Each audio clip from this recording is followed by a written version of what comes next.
Mayday, Mayday. Mic check, 1 2 1 2. This is DJ Easy Dick from the Jagoff Hour and from the Diary of a Madman podcast. And happy Friday to you and yours. Man, I'd like to apologize for the sniffling. I don't know. Maybe developing some kind of allergies. Springtime, or maybe just something else entirely. I don't know.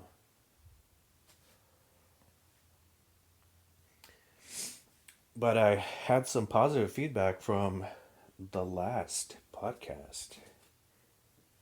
And I would like to keep going with this thing till it dwindles down to a nub. Like those pencils you used to get at school. And you would just break them on purpose just so you can go and waste time and sharpen them and piss off your teachers. Get extension of time on your tests. You're just wearing them down and sharpening those pencils. That's another thing that's interesting.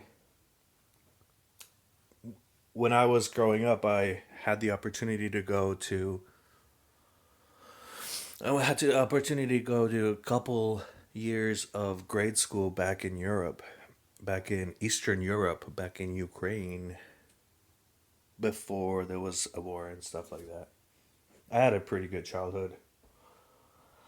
But what's interesting is they don't, from the very get go, they don't teach you to use pencils. And I see some value in that. They, uh, they had us write with pens. And it just makes a more confident person, I'd say. Maybe that's where the improvisation stuff comes from.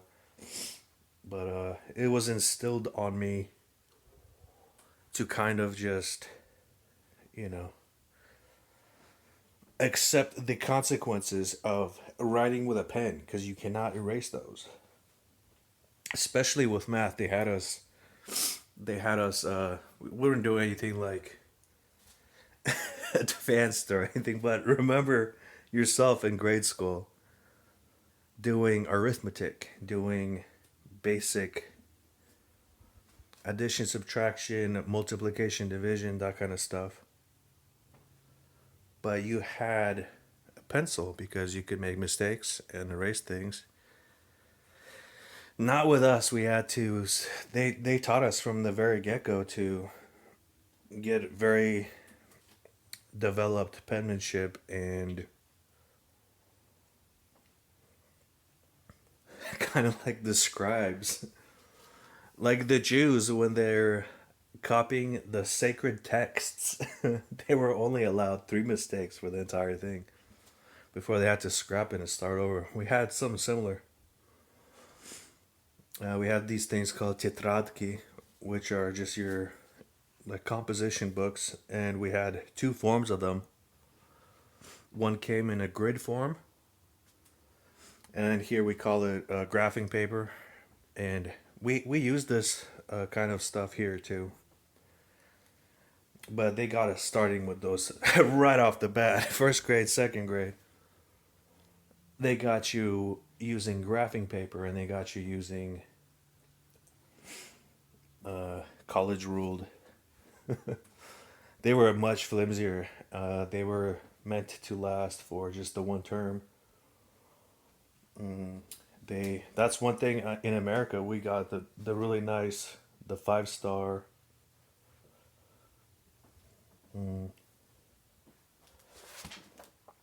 yeah, they're called 5 star or the composition book. They're very durable. America's a lot more accommodating to the child. They foresee a lot of, just let children be children. Things will get bent. Kids will throw things in backpacks, and you will make creases in your things. This is why they foresaw that, and they're okay with that. There's that's another strength with American kids. This is they're not afraid to try things. They they know it's like okay, you don't have to be perfect. Like kids who came from the old country much later in life, I've noticed that they're a little bit more afraid to risk anything. They're a little bit more enmeshed, like we were talking about in the last pod, and they kind of stay within the rules. But yeah, this is DJ Easy Dick. Uh, I like this kind of thing. I like these podcast things. I don't even care if you guys stop listening after the first one. I'm probably going to continue doing these because this is much easier than writing. Although it is a lot more messy. And it's mostly serving a purpose for me. Just sounds. I'm like in my 30s, just discovering the value of diaries. They're not just for little 16-year-old girls, folks. You can jot down your thoughts at any age and you can find use in that. Like Arthur Morgan, fictional character, but still the same kind of thing. There is. There's also probably some value to being the strong silent type as well and internalizing things, but I don't think anybody can be I don't think anyone has the capacity, or maybe very few people do, who can do things like that. Like those are the same kind of people who can play chess in their head, right? Close their eyes and just imagine like a big diagram, a big blueprint. Those are the same people who probably, could go without journaling. They can do all that stuff inside. Like those meditating people. Not me. I find a lot of usefulness from this kind of thing, from these lags.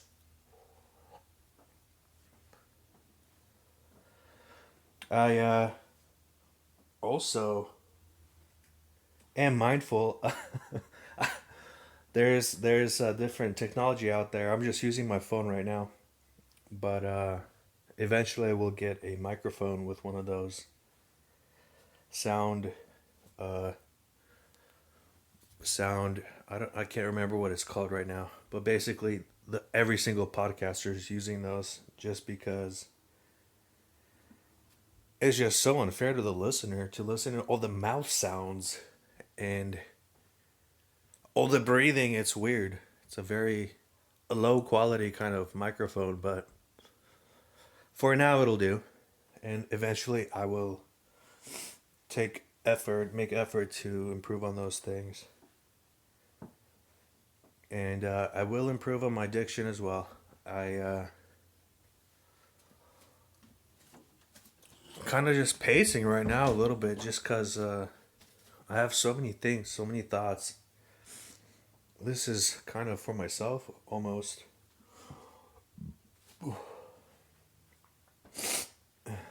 I do have another podcast that I do, which is more about just shooting the shit and that kind of stuff. But yeah, I will eventually venture out and focus on things like people actually care about. And this is not just about my personal stuff. Because it is a little weird. It is a little weird that, some people don't find value in this kind of stuff, like the introspection stuff. I get that. Some people don't introspect, and for them, it's fine. Mm. Some people find value in it, like I do. I guess maybe it's just Somebody was making fun of me for doing this, actually, but I don't care. I think good for them if they don't need to do this kind of stuff. But I'm new to introspection. I'm new to this kind of thing, and it's cool. But I will include other things on here as well. I will include. We can talk about China. I can talk about China. I can talk about the India situation. Talk about Ukraine war. Have a little bit of insight on those things, especially being Ukrainian. I have kept up with that conflict. I have kept up with it pretty up to date, but like I'm also biased. I mostly consume news in America from America, right? And only recently started venturing out. There's different news anchors and organizations that outside of America covering these same stories. I didn't know it was this international, and I didn't know it was this. Other people had so much, they were so invested in these things. People who, like, for example, there's this organization called DW News, based out of Germany, and they cover things like American politics. I'm like, okay, but yeah, they have an audience that's largely American because it's English speaking. So it's I suppose they also have some German that they cover German type of news, but I didn't know that America was such a on such a huge scale or on such a huge world stage that everybody was keeping up with our elections. For example, I fit the stereotype. I fit the stereotype of the ignorant American because we had elections in Canada just a few days ago,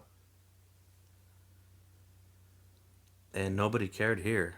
Um, few there's also sports like Formula One and soccer. Like nobody really cares about that stuff here. We're kind of we're kind of self centered. We just care about our own stuff. We have NBA, we have the NFL, we have baseball. We love these great, beautiful sports. We don't care about soccer. No, soccer is getting a little bit of a popularity here, but I feel a little bit like a traitor when I speak to some family members from over there because they're big into soccer, or just anybody from my area, where I'm from, which is Ukraine, and they're surprised. They're like, "Why? You haven't heard boxing? You haven't heard soccer? You haven't heard Usyk?" I'm like, kind of. It's I'm very much more invested in American football, and yeah, just those other sports, they just don't really fall on my radar that often. Even though we have, my city has a professional soccer team. We got the Sounders. We got hockey too. Hockey, we just recently got a team. We got the Kraken. Hockey has its playoffs going on right now. But I didn't know this before. I kind of started getting into hockey, but the NHL includes Canadian teams. Well, I guess I did know that before, look, because they actually have a team called the Canadians. No, but I'm saying like I didn't know it too. Like it's second nature. Like I have to look stuff up on hockey. Like I just know Pittsburgh Penguins. I know the Bruins. Basically, just your classics, dynasty teams that you just grow up hearing about all the time, but you don't really know the intricate, the intimate parts of the sport unless you're a fan of the NHL, which I can't say I am. but I am getting more invested in it since we have a team now too. Interestingly, I'm not rooting for Seattle on a lot of things. Like for example, the last season, the NFL, I was all out on Detroit. I was watching all the Detroit games. I was like Detroit baby, and I still tuned in on Seattle, but I was hoping that Detroit could get its second win. Wind. Detroit, the city where Eminem is from, the Detroit is Motor City, also known, used to be the wealthiest city in America, in the world. Actually, it was wealthier than cities like New York and Philadelphia and things like that. Like I didn't know Detroit was this much of a big deal in America, but in the 50s, yeah, all the big auto manufacturing um, was located there. It was out of Detroit, and now what you hear about Detroit is just how Detroit has fallen, how Detroit is always a mess, and the Detroit Lions, what a bunch of losers!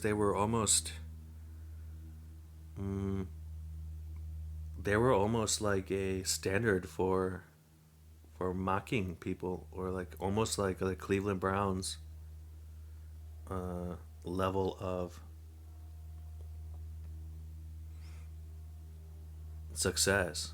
They were just constantly losing. And what's interesting is these organizations have lasted as long as the NFL, since before the NFL. Some of the oldest teams are Detroit Lions and Cleveland Browns. They're some of the oldest teams, and it's interesting how they're synonymous with losing. But not the last couple of years. That's what I want to say. Is I've been keeping up with Detroit Lions, and it was it was a lot of fun. They had a lot of good seasons as of late, and maybe one of these years they're gonna get their win. They're gonna break that curse, and then finally, if you believe in that kind of thing, finally get a win, like the Cubs or something. Or it's interesting how sports has this kind of thing. It's very similar to, I guess, political parties. Is mm, they usually consolidate, and a few teams just keep getting wins over and over. So it feels like it's almost like fixed, but it's just the way it's set up. It's just funding and the way the organizations are set up. There's some parallels there in how our government works and how our sports work. And it's all like money based. A lot of stuff is money based. It's tied up with that. I wonder if any other countries have something similar with their sports and their soccer. I know, like the Premier League and La Liga in Spain are consistently just like the five teams that you always hear, like Barcelona and Manchester United or Liverpool, whoever. It's just constantly those guys. And then everybody just kind of defaults to them because nobody wants to be, nobody wants to root for a loser. Nobody wants to be a New York Jets fan for their whole life. There's a there's a Curb Your Enthusiasm episode about this. How some guy just can't take the losing anymore and just dies. And everyone says, "Oh, it was stress that got him, or it was his career that got him." But Larry, Larry David said it was the Jets. It was the Jets. Like a man can't take this many L's in a row and survive. The Jets just caused high blood pressure. uh, so this is good for the city of Philadelphia, who had some success lately. The people of Philadelphia are rejoicing from this Super Bowl win. They can finally hold their head up high, even if it's something trivial like sports. Their football team winning gives them confidence. Such a weird concept, but it's so true. Like even if you don't buy the sports stuff, I remember when our when the Hawks they went to the Super Bowl. We've been to the Super Bowl a handful of times, and this is just a different energy in the entire city. Everybody's just happier. Everyone is just more excited. It's such a strange thing that a football game can give you confidence. An entire city gets confidence from that. That's oh man. But there's some truth to it. People do bleed blue and green here. We have some passionate fans. We love the Hawks. We have some big industries here. We have Boeing. I'm not sure. Amazon was headquartered here for a while too, and I don't know where they're at now, but we still have Boeing. We still have a couple plants. We got the Renton plant. We got the Everett plant. They're still going, and they're almost synonymous with Seahawks.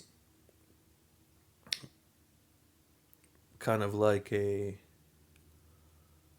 blue collar guys kind of bond over that. There's a lot of people from transplants here, a lot of California people here. And you immediately know them because they also bleed red. They got the 49ers and they immediately stand out. But yeah, everyone who's native to this beautiful land of the Pacific Northwest, we have very loyal fans here who kind of tie their self-esteem with the success of this team. It's kind of a strange concept, but it does happen. Can't deny it. Even immigrants, they're just like, whoa, it's relaxed, dude. It's just yeah, they have some passionate fans over there too with soccer. They're almost religious with it. But they come here, they're like, dude, it's just football. Relax, dude. It's just baseball. Calm down. Like they don't get the concept of tying your identity to something like that to that extent.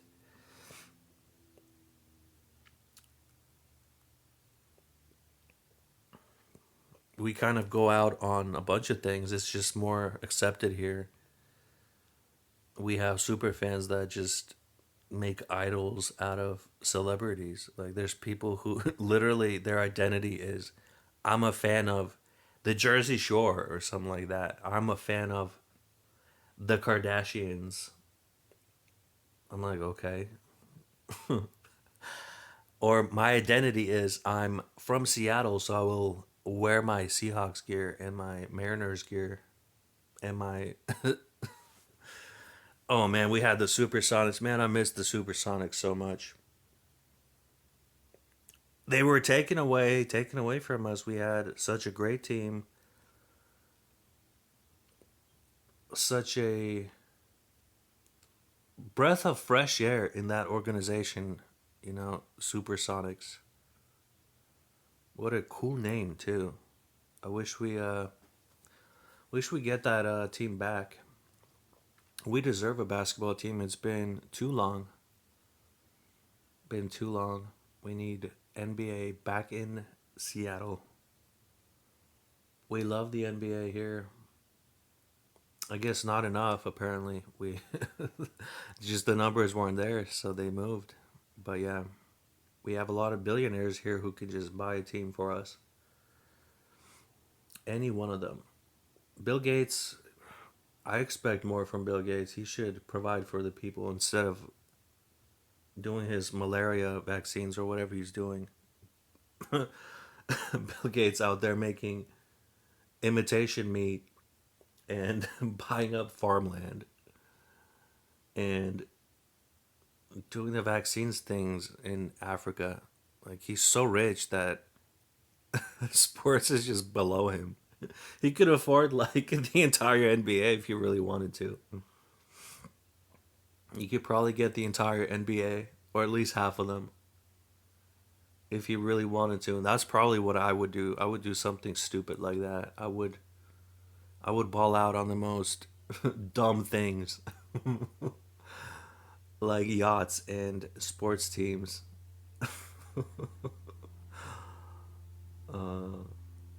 I wonder if that level of wealth really affects your outlook on the world. I think most men they're kind of built to conquer things. I feel like it's just in our DNA. We're kind of conquerors in anything we do. We're just competitive. There's exceptions to the rule. There's some guys that just they don't care about that stuff. But in general, we are. And I wonder if wealth affects if there's levels of that. Because at a certain point, I think NBA just doesn't cut it anymore. You want armies and stuff. You probably want, like, if you're a Elon Musk or if you're like, you know, a Vladimir Putin or something like that, you probably just, you know, hockey's probably just doesn't hit it for you anymore. You want to take entire countries. if you're if you're rich enough, you don't just want to compete in industry. You want to take national borders and buy islands and things like that. Or maybe you just want to ball out on baby oil like Diddy. Maybe you just like uh yeah, I'm gonna leave it at that. I'm not gonna get into it too much. Um yeah, I always found that weird that the higher up you go, the more famous you are, the more wealthier you are, the stranger your interests are. You got your Epstein's and you got your Bill Cosby's and you got your yeah, the freaks, man. And I wonder if they're just freaks or they became freaks because of that wealth. I definitely think the wealth corrupted them. Otherwise, they would have just been like, "Oh, that's stupid." you know, like your income level kind of keeps you in check. So you can thank being poor. You never find any peasants, right? Or like factory workers or just, wage slaves who are into some weird things like that. It's because their income just prevents them from doing that. So there's definitely a trade-off once you get to a certain level of wealth that you're just unchecked, unbalanced. You can do things. You can really entertain those intrusive thoughts that come into your head. You're like, maybe I should, maybe I should put oil all over myself and have a freak off because I can afford it. Maybe that is a good thing. Maybe I should just go all out on that, and maybe like that poor guy Kanye. I pity him because he just reminds me of kind of like a attention seeking little boy or something like that. He would just say random things just to get attention because he can, because he's that rich. He's just doesn't care, you know. Like you call himself a Nazi one day, he'll call himself the next Jesus or something. I don't know what his whole thing with Ye is. And he'll start talking about his cousin, or he'll start talking about, any other controversial thing. Poor guy.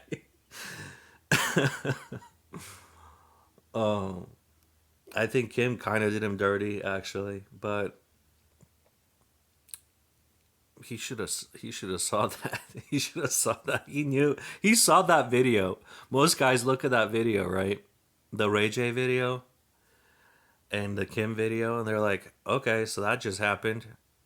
Um, they'll maybe entertain the idea of maybe getting to know Kim, just for a date or something like that. But Kanye said, "I'm gonna make her my wife." That's the kind of insane you have to be. Like a Katy Perry who goes into space and uh, instead of just looking at the beautiful earth from above and just getting lost in the majesty of the universe and space and the little blue marble that they call earth, and you can see it and you could really, maybe she did all those things, but what she did is she turned it around and she made it about herself. She just started singing in space. Giving ideas to all these wives and girlfriends. Jeff Bezos, he took his girlfriend and Katy Perry to space, setting the bar high for all the superficial women out there who will use that as excuse from now on. They'll use that as a bar of measurement. And Katy Perry, she just kind of, she gave into that, and oh, the Diddy's, the Katy Perry's, the rich people. We love to talk shit about them, but we love them. We do love them. It's true. We make them very prominent in our lives. We talk about them too much, and they feed off of that stuff.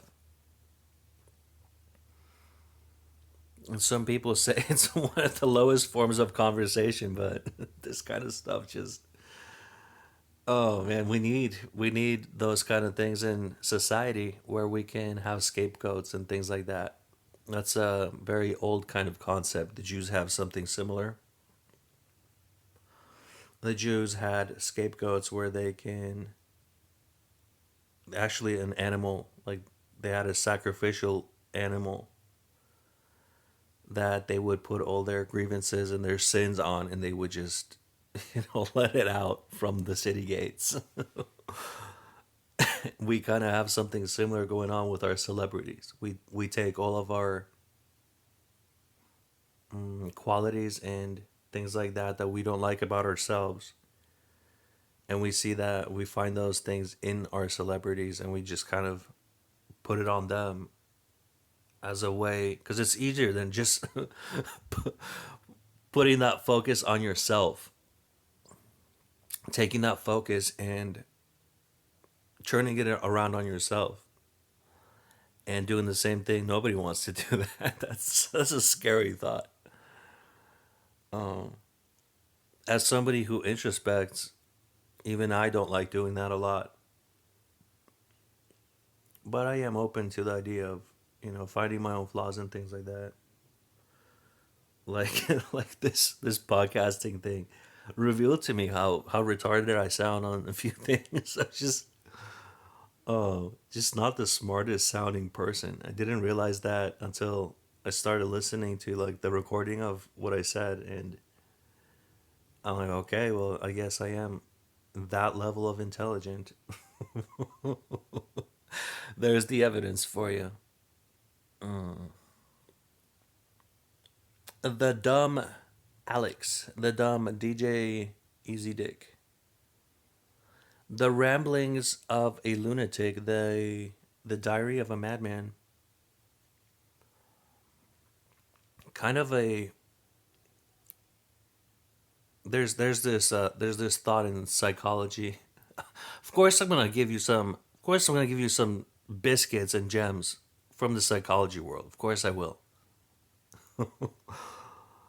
There's this concept about taking less responsibility for yourself by playing the fool, right? You play the fool, so kind of like your comedians, or people who like Paris Hilton, for example. She plays the "I'm a dumb blonde. I have that excuse." It's a pretty powerful defense, you know.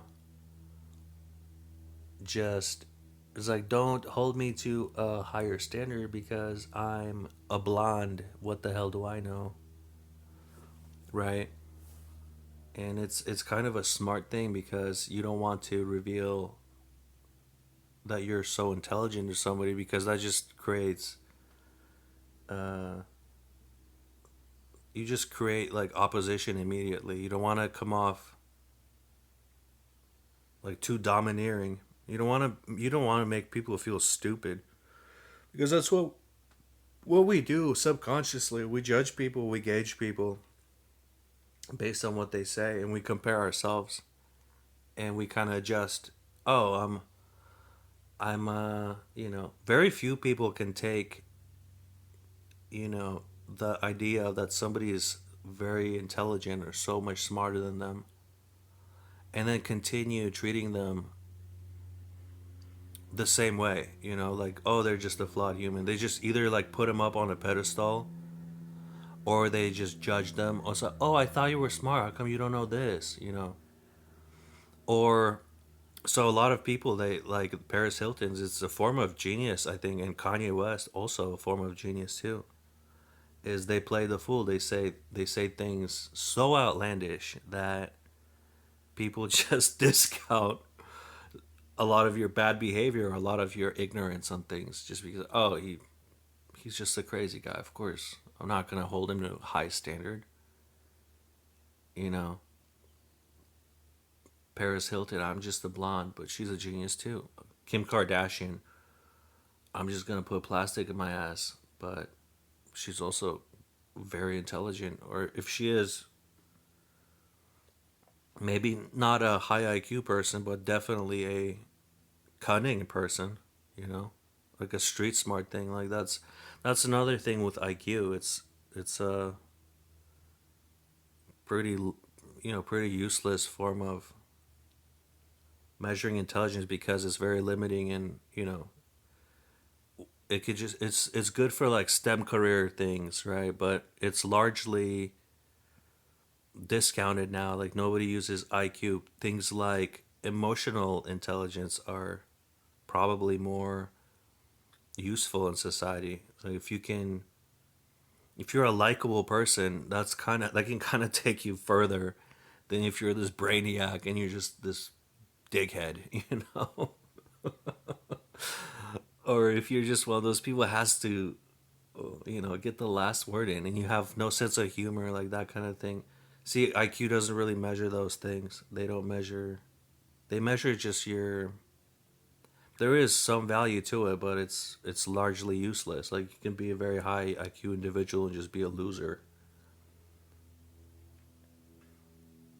You could be like autistic or something. You could be a Rain Man,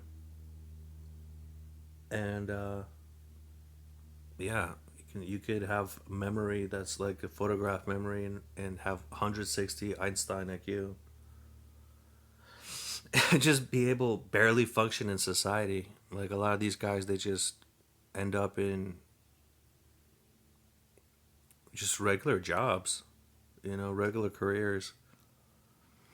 And I think the Mensa Society, or whatever the organization is that measures these things, they they disclosed their highest scoring people, and one of them was this guy with a mustache. I'm blanking on his name, and some woman who's a news reporter. It's like she's not some scientist NASA person. This other guy, he was just security guy and a bartender, right? But he understands thermal dyna, or what is it called, nuclear thermal. I don't even know what the field of study is. Thing is, it thermal man. Basically, the stuff that they're trying to do, the fusion energy stuff. He explained it. He was on a podcast and somebody interviewed him. He's this huge brainiac dude, but he's just kind of a grifter. He comes off as a grifter. Is it thermodynamics? Maybe I can pull him up actually. That's another thing. People who they talk about their IQ a lot, they lead with their IQ a lot. Is it's because they have like very few things that they have to say. That is interesting. They kind of just think like they're doing the opposite thing of the Kim Kardashian. Smartest man alive. He might be the smartest man alive, but yeah, Christopher Langan, right? His IQ is probably, he says it's some outrageous number. Young Hoon Kim is another guy. It says 276. Maybe he beat his record already. Mm, yeah, but basically it's not the end all measurement. It's mostly for very niche things, I'd say, like the physicists and whatever other fields. But these guys end up doing just regular ass jobs. Like is it what? Isn't that a trip? Smartest woman in the world. She's a reporter. Marilyn Voss Savant. Her name is actually Savant. Her last name is Savant. It's kind of like which came first. 228 points. The highest IQ ever recorded in 1985. And she's an author and a columnist and a lecturer. And maybe it's our fault for trying to bestow like some kind of brainiac fields on these people, but like you're a columnist, you don't have to be a brainiac for that. But maybe you do. Who knows? I'm just a dumbass talking to my phone. Uh, this is another person that I wanted to talk about is Theo Vaughn. He's an enigma. So I like Theo Vaughn a lot. At first, I couldn't figure out what his whole deal was. I was like, "Are you doing a bit? Are you?" He's not, folks. Theo Vaughn is actually like this. You can't. A lot of people just at first they're kind of thrown off. They're like, "That's the strangest thing I've ever heard." Like, what did you just say? Kind of like Louisiana when I was a kid.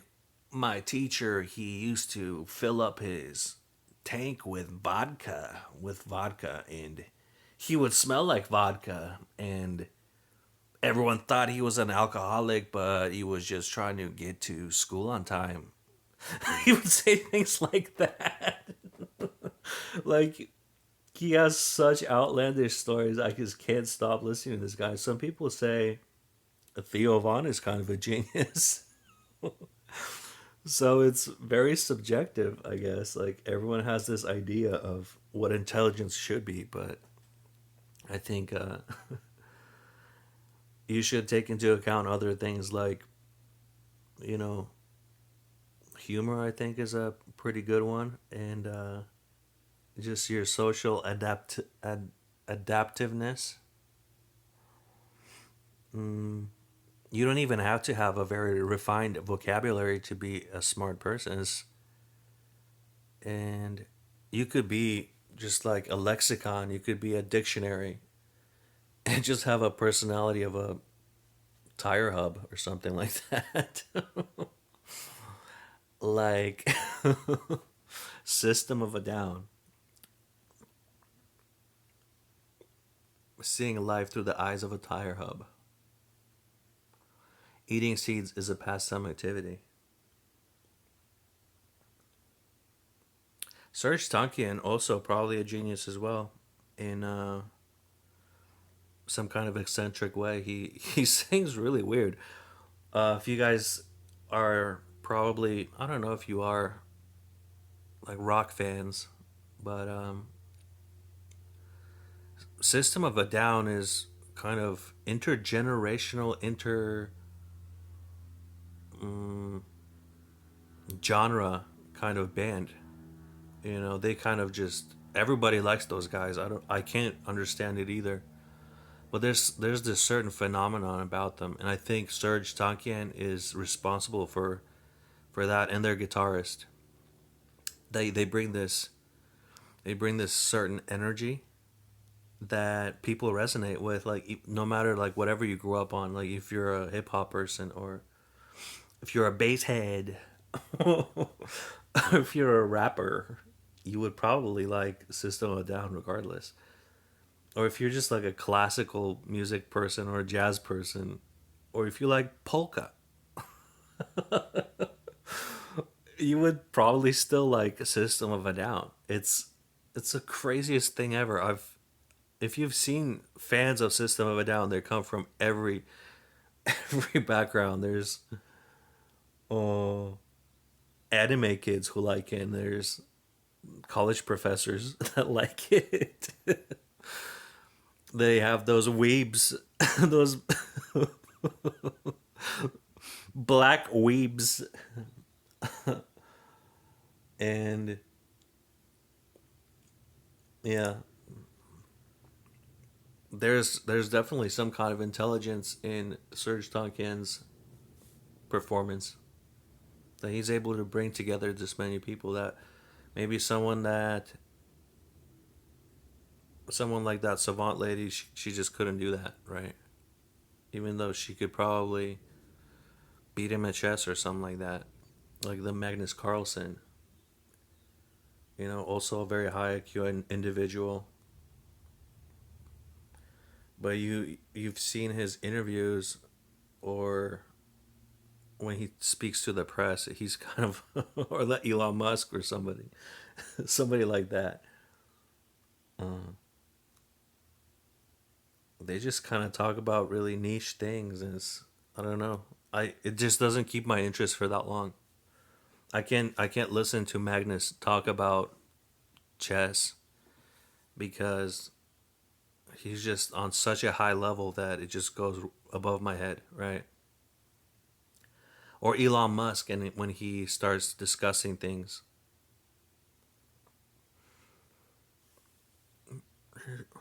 what you gotta do is you gotta take this Doge and you clean the government and you drain the swamp. Yeah, I don't know how the tech bros got into the cabinet, but they did. The tech bros are they're running the country right now. We're becoming an oligarch. Can you imagine instead of citizenship things, we're gonna start getting memberships to Amazon and stuff like that. Like if you're an Amazon Prime member, that means you're a citizen of the United States, right? uh, or if you're like a Costco card holder or a Tesla driver, then you can vote.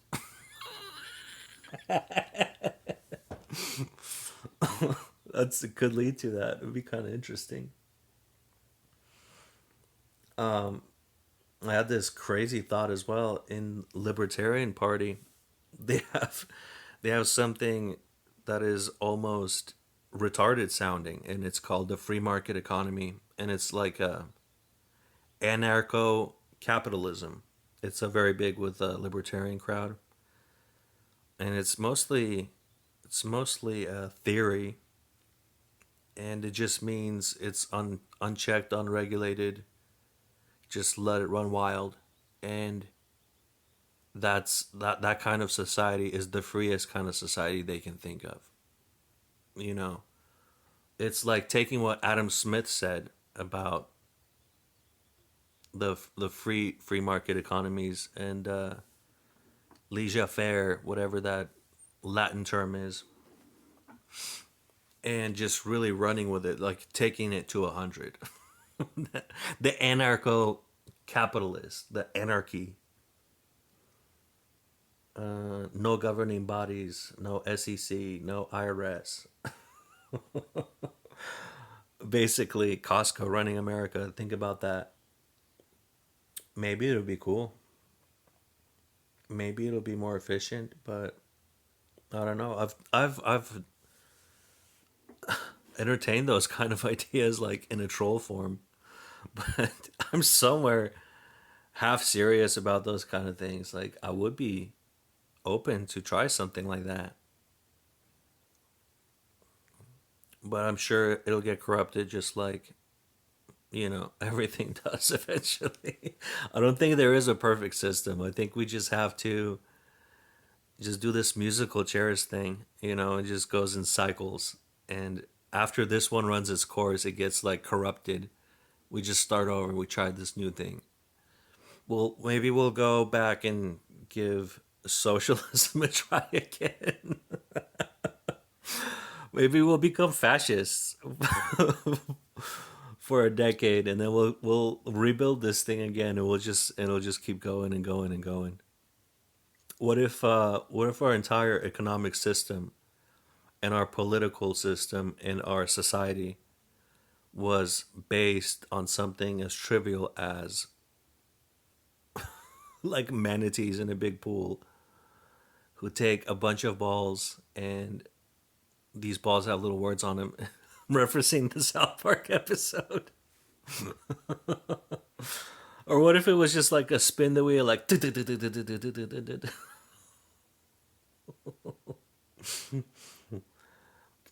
you landed on anarcho capitalism. You landed on Costco runs the United States. We privatize the government.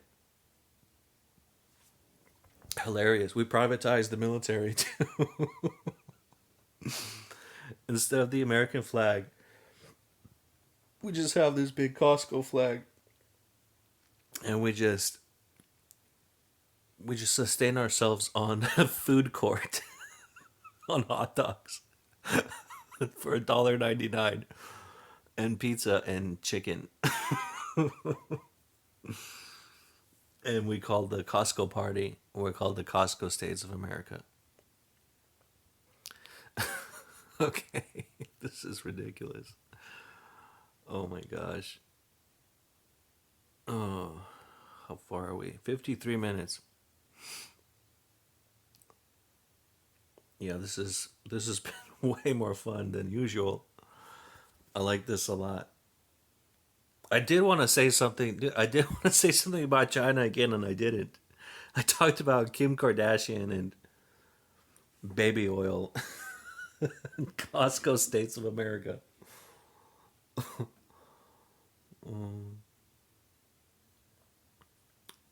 But yeah, if you guys have any kind of wild ideas like that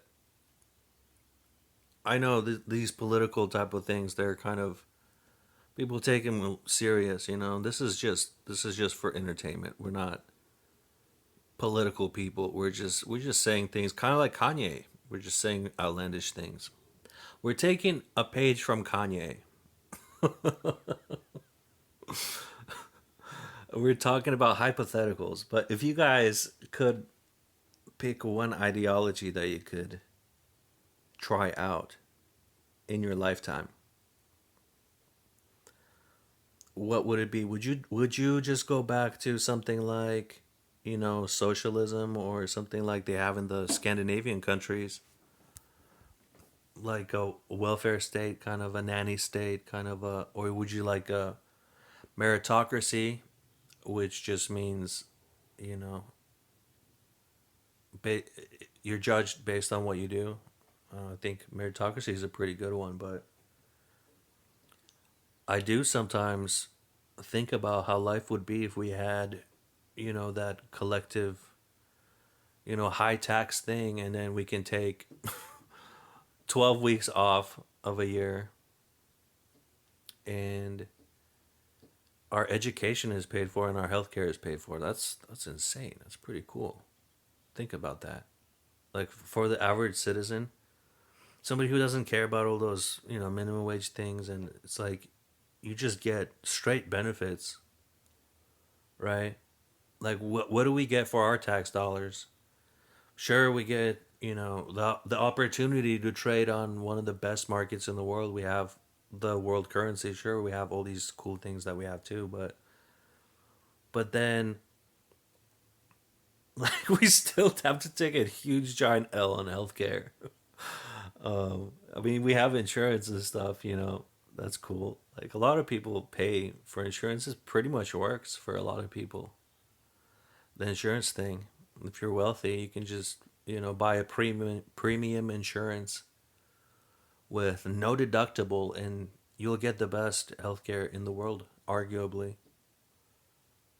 We have the best hospitals, the best doctors, probably, in Western medicine. Mm, I've heard of like Buddhist countries like Tibet or something. They have some monks who are able to heal with like holistic things. Some some really big claims, like they can make people see again. Like something crazy like that, like heal blindness or heal cancer through some energy. And I don't discount that because we have something like that in where I come from. We're kind of superstitious people. Um, we think that cancer can be healed, and especially if you're a person from, a person that comes from faith. Like I've heard these kind of stories in my entire childhood. So and so was healed from cancer, and it's like, what? How? It's like, oh, they prayed over him, and the cancer was gone. And then they have doctors' charts and things like that to prove it. Oh, but they also did, radiation therapy and things like. Oh, so it was the radiation that healed it. It's like yes and no because other people have tried the same treatments and it didn't take, but for this person it did take. So maybe the faith did really help, right? So it's like how can you dispute it after you see things like that and hear things like that? And then other people just talk about like a placebo effect kind of thing, like just believing that you're healed is just like forces your body to heal itself, like you are Dennis Reynolds, like you are the golden god. Sickness be gone. I wished sickness out of myself through sheer will. Oh man, we're so interesting. We're so complicated. I love that. I love that we don't know everything. I love that every day I can wake up and learn something insane. Just imagine if I knew everything and I was just going through the motions, right? I think life is designed, this planet is designed for dummies. If you're a very intelligent person, this would be a very boring existence for you. You definitely want to be somewhere on the lower side of intelligence to really get the best experience. This is the kind of podcast that will tell you it's okay to be dumb. You're better off being dumb. Other podcasts they would tell you to enrich yourself because knowledge is power. The more you know, the more you grow. Not this podcast. This podcast will tell you it's okay to be dumb. You're probably better off being a dumbass. Oh my goodness. And on that note, I won't even give you a recap because I really just rambled on for an hour. I'll give you a small recap. The recap is we love NBA. We love NBA. We're bringing back NBA to Seattle. Whoever took our team, I don't even remember, but if one of the listeners is out there in Salt Lake City, or whoever it was. I don't remember where the Supersonics moved to. We want him back, and we will start a movement to take it back from you guys. We have billionaires. You have 30 days to respond. Okay, I'm the commissioner. All right. I represent the state of Washington and Seattle and all the billionaires. You heard my demands. We want the NBA back. Also, oh, okay. So another profound thing is that psychology thing. That was the only gem you got this entire podcast was the only playing the fool to kind of avoid responsibility. That's kind of interesting thought. And lastly,